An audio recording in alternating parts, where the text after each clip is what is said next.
युद्धले जापानलाई पुरै ध्वस्त बनाएको थियो। सहरभरि ठुलो र खरानी मात्र देखिन्थ्यो, तर त्यही खरानीभित्र एउटा सानो समूहले नयाँ सपना देख्यो, टेक्नोलोजीबाट देश पुनर्जीवित गर्ने सपना। त्यही समूहमा थिए 25 वर्षका एक युवा इन्जिनियर आचियो मोरिता। उनीहरूको लक्ष्य ठुलो थियो, यस्तो कम्पनी बनाउने जसले जापानको भविष्य नै बदलिदियोस्। आज त्यो सानो सपना विश्वको ठुलो नामहरूमध्ये एक बनेको छ, र त्यो नाम हो सोनी। सन्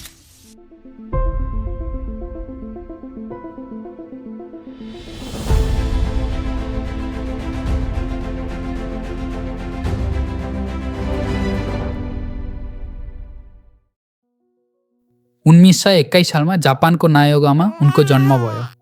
उनका पुर्खाहरू 300 वर्षदेखि साके भन्ने रक्सी बनाउने व्यवसायमा थिए। सानैदेखि उनलाई व्यवसाय सिकाइन्थ्यो। 10 वर्षकै उमेरमा उनले बुबासँगै बैठकमा बस्न थालेका थिए। तर मोरिताको मन त्यो कारोबारमा थिएन। उनलाई त अडियो, वायर्स र इलेक्ट्रोनिक खेलौनाहरू मन पर्थे। घरको पुरानो म्युजिक प्लेयर खोलेर फेरि जोड्ने काममा उनी धेरै रमाउँथे। यही जिज्ञासाले उनलाई ओसाका इम्पेरियल विश्वविद्यालयमा भौतिक शास्त्र यानि कि फिजिक्स पढ्न लग्यो। यो नै उनको भविष्यको फाउन्डेसन बन्न पुग्यो। 1945 मा दोस्रो विश्वयुद्ध सकिँदा जापान भत्कियो। हिरोसिमा र नागासाकीमा बम परेपछि देश आघातमा थियो। त्यही बेला मोरिताले भेटे मासारू इबुकालाई, नौसेनामा काम गरेका एक बुद्धिमान इन्जिनियर। दुवैको सोच एउटै थियो, अब जापान पुनः बनाउने हो भने त्यो विज्ञान र प्रविधिबाट मात्रै सम्भव छ। त्यसपछि 1946 मे 7 मा उनीहरूले एउटा सानो कम्पनीको स्थापना गरे। त्यो कम्पनीको नाम थियो टोकियो टेलिकम्युनिकेसन इन्जिनियरिङ कम्पनी। सुरुवात गरेको ठाउँ एउटा पुरानो जलेको डिपार्टमेन्ट स्टोर थियो। मोरिताले पछि त्यसलाई भत्किएका भग्नावशेषहरूबीच उभिएको खाली र जीर्ण पुरानो बिल्डिङ भनेर वर्णन पनि गरेका थिए। तर त्यहीँबाट उनीहरूको यात्रा सुरु भयो।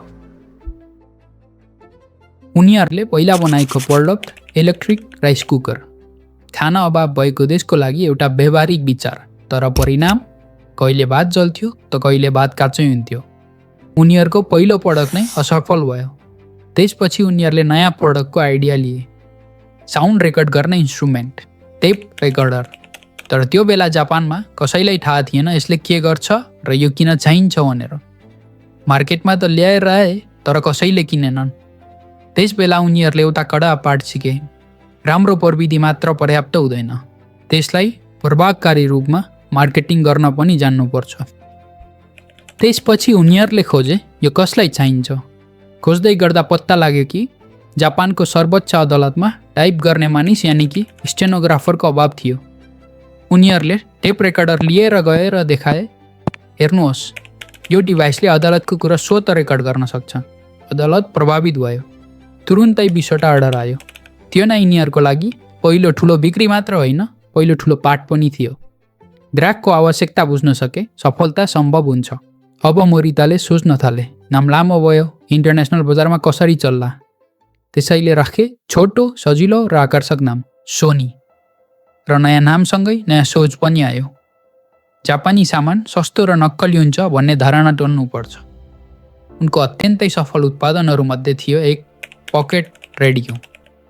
मोरिताले यस्तो रेडियोको कल्पना गरेका थिए जुन सर्टको खल्टीभित्र अटाउने सानो आकारको होस्, जुन 1950 को दशकमा रेभोल्युसनरी सोच थियो। तर जब उनीहरूले त्यसलाई बनाए, रेडियो अलिकति ठुलो भयो। मोरिताको उपाय के थियो थाहा छ? उनले आफ्नो सेल्सम्यानको लागि ठुला खल्ती भएको सर्ट सिउन दिए। उनको यो चतुराईले जापानमा सबैको ध्यान तान्यो। यो हो सोनीको रेडियो भन्ने छाप मार्केटमा बस्यो। यही क्षणबाट उनीहरूको उत्पादन विदेशतिर पनि चिनिन थाल्यो। 1978 तिर इबुकाले भने, म ट्राभल गर्दा गीत सुन्न चाहन्छु तर अरूलाई डिस्टर्ब नहोस् भन्ने मेरो चाहना छ। यही सानो चाहनाबाट जन्मियो वाकम्यान। कम्पनीभित्रै धेरैले विरोध गरे, रेकर्ड गर्न नसक्ने टेप प्लेयर कसले किन्छ?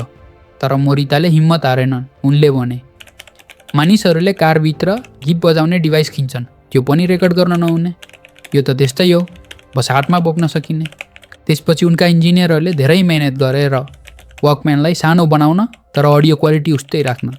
अन्ततः वकम्यान बजारमा आयो र संसारभरि हल्ला भयो। मानिसहरू सडकमा हिँड्दै हेडफोन लगाएर गीत सुन्न थाले।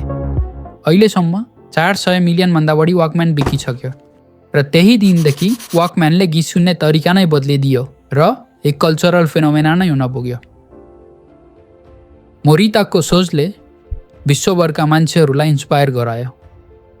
अमाजनका संस्थापक जेफ बेजोसले भनेका थिए, मोरिताले केवल सोनी होइन सम्पूर्ण जापानलाई विश्वमा क्वालिटीको प्रतीक बनाए। नाइकका फाउन्डर फिल नाइकले भने, सोनी त्यो समयमा एप्पल कम्पनी जस्तै थियो, सृजनशील, लाभदायी र सन्तुलित।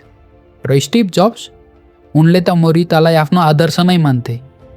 जापान भ्रमणको क्रममा सोनीको कर्मचारीको ड्रेस कोडले जब्सलाई यति प्रभावित गर्यो कि पछि उनले आफ्नै चिनारी बनेको टर्टल स्वेटर त्यही व्यक्ति इस्से मियाकेबाट डिजाइन गराए।